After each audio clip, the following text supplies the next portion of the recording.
But the point is, though, is that, I was talking to him one day because he was so wrapped up in the military and so wrapped up in, yeah, we're doing the right thing. It's great. It's awesome. And then I asked him when he thought of Blackwater, and he's like, well, yeah, they're pretty rough, but, the one you'd want to look at is, and he said it's a British-based company, and I keep forgetting the name that he gave me, but it's something Security Systems. And he said they're British-based, but they're not just all English people. They hire people from everywhere, just like Blackwater does. And I said, well, what about them? He's like, well, Blackwater's rough, but if you need somebody to go in and interrogate somebody by, say, stapling their 7-year-old daughter to the wall to get the, information about where the insurgents are, you call in these guys. Need somebody's children's fingers cut off, these are the ones you call. And as he's telling me this stuff just casual, like it's no big deal, because he's so messed up. This kid was just gone, It occurred to me that so now it's legal to deploy people who are capable of these kinds of things on American soil. And you ask yourself, why would they have that motive? Because it occurred to me, I'm like, you couldn't get American troops to do that. I mean, at least not the average ones by any means. Yeah, but you could get mercenaries to do that. And that's actually one of the things the British did during the course of their occupation was they brought in German Hessians because it was easier to get foreigners to do that than it would be, say, local troops or even British troops.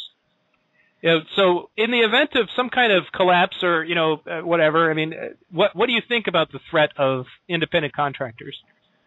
Well, I'll say, I think it is a real disaster because you are looking at people that really have no allegiance to anything other than money. And, they don't, in a lot of cases, they don't have principles. You're not going to be able to appeal to any kind of rationale that, that people won't do these kind of things. There's a school, in Georgia there, the School of Soldiering, that effectively created a lot of these kind of people, that became death squads in South America and other places around the world. Is that similar to the School of Americas based in Florida? Yeah. Sorry to interrupt. Go ahead. That's what I was thinking of. I'm sorry. That's fine. But, they basically trained, these kind of people basically take this kind of an attitude to, and create these kind of people that are death squads, that they really have no, and the thing is you don't just find these people on the corner. You got to really look for them. You got to look for the crazy SOBs that, that become the maniacs that don't mind taking people's heads off or cutting children's fingers off or any of that kind of stuff. And, of course, they dress like everybody else, So it's kind of hard to determine who's who, And that's what you got with these kind of, potentially. I'm not saying that all these civilian contractors are like this, but there's some of them that are extremely dangerous people, And, you see it now in Mexico with all these drug cartels and people being beheaded in South Texas and stuff like that. These are the same people. They probably learned this stuff in Iraq and Afghanistan, and now they're, possibly in some of the other Latin American countries where they had revolutions and so forth.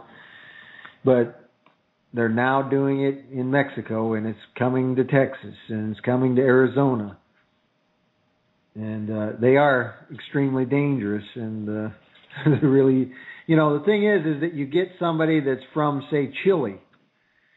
They have no recollection of American values or what America's about, but they teach them English, and they bring them to America, They could be working for Blackwater, and you might just think they're, another American, but they're not. And they're extremely dangerous. And in situations like that, particularly since, as I understand it, most of the independent contractors, especially the ones capable of stuff like that, don't really have the best reputation with the military individuals. I mean, there's going to be opinions that vary, of course, but it's circumstances like that where you're dealing with highly trained professionals who are extremely good at what they're doing, and that kind of comes back to the situation of we're going to need other highly trained professionals to stop people like that. Yeah. And it's the average guy with his hunting rifle is not going to be a match for a well-trained security force showing up and taking them down. There's another thing that I've had, had to deal with people who think, well, yeah, we can do this. I mean, just look at Waco. And I tend to have to remind them that the only reason Waco went on for 60 days is because they had to pretend that they cared about the people inside. If this were a military incident, they'd have just rolled in there with tanks and it'd have been over in minutes. If they didn't just bomb the place, it's not even the same animal. And that's one of the reasons why I say to people, we're going to need troops, for the purposes of ending all of this, not to perpetuate it, but to stop, what could come in those kinds of circumstances. Because, no amount of hunting rifles or even the stockpile of AK-47s that they, and other assault rifles that they had in Waco would have stopped a military assault. They stopped the ATF at the door. They would not stop somebody intent on just destroying them. That's... They're going to stop a tank. Yeah, that's... I mean, they even did kind of roll them with tanks when you think about it in the interim. There's a great documentary about that. I had never really followed that very closely because it will say, all right, well, there's a religious nut.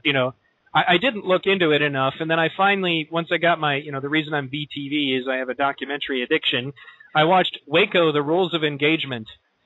And that documentary made me physically angry. Like I had to go hit stuff because I was so upset with what was done there.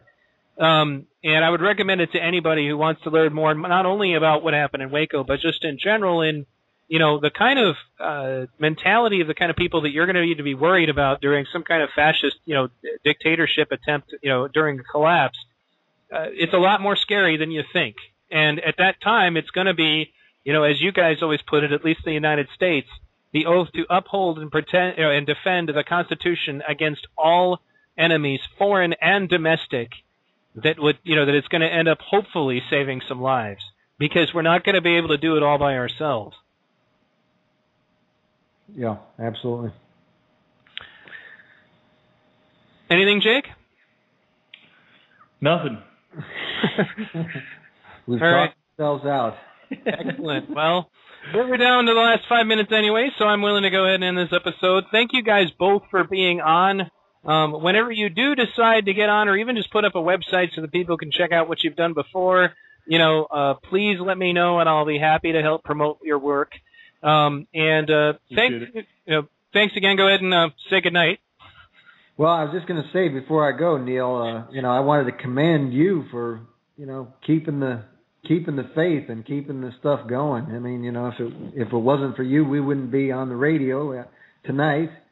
And, that in itself is quite an accomplishment, understanding all the things that we've all had to deal with, the economy and all the other things that, that obviously you're aware of. Mm-hmm. The fact that you're still on the radio, the fact that you're, providing great content. I just had the opportunity to listen to a few of your previous shows, and they're great. They're giving information out that people need, and that's a absolutely great effort. Well, thank you. Needs to be commended, and we really appreciate it. Well, excellent, and I'll probably talk to you guys a little bit off the air about that as well. Taking a moment then to say thank you all for listening. Everything that he's talking about, I basically owe to all of you, particularly in regards to your support during these difficult economic times. And, I really appreciate everybody who has helped me through this, and the people who email me all the time and say things like, thank you so much for what you're doing. I'm listening to all of your archives. And I'm like, you realize there's 103 of them, right? At the time in question. He's like, yep. He's like, make some more. And I was like, it really, for me anyway, especially due to health issues and my financial situation, this is the best activism I can do. I can't really get out to protests. I can't go to marches, and it isn't in the cards. Not that there's anything going on in Michigan anyway, there is, don't get me wrong, but in comparison, there are people here who are just so damn poor that they're just doing their best to get by. And if it wasn't for the support of my listeners, I would not be able to do this. So I appreciate every single one of you. And so thanks again for tuning in tonight, folks. And I will, my next show, actually, I haven't decided on what I'm working on yet. I'm still working on a lot of the other ones we talked about. The geothermal expert keeps assuring me that he doesn't want to be on, but being an MIT professor means that he's always busy. I'm also working now on the troll documentary is moving forward. I managed to get a hold of Danny Shine, who has recently finished most of his contributions to the show, or to the movie.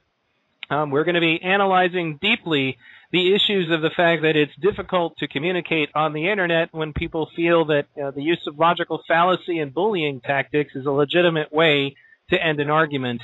Among other things, as I did research and dug a lot deeper, it gets way worse than that, because governments have figured this out, corporations have figured this out, that all you need to do to shut someone up is have 6 or 7 people jump all over them on the Internet, and then they'll limp away and leave. So it's not just kids in mom's basement anymore, folks. This issue is real, and it's going to make it really difficult for the Internet, which is probably the greatest tool of communication mankind has ever had, to continue to be useful. This also has to do with propaganda. You know, the government doesn't have to turn off the Internet. All they have to do is, as has already been even uncovered even in mainstream media, create, programs that pretend to be human beings and, express a view over and over again to make it appear as though the consensus favors whatever that propaganda view is.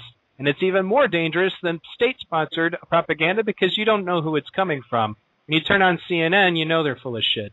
So, all that being said, folks, I'm going to leave you with some words from Jacques Fresco and Roxanne Meadows. This is Roxanne Meadows. And this is Jacques Fresco. And you're listening to V Radio.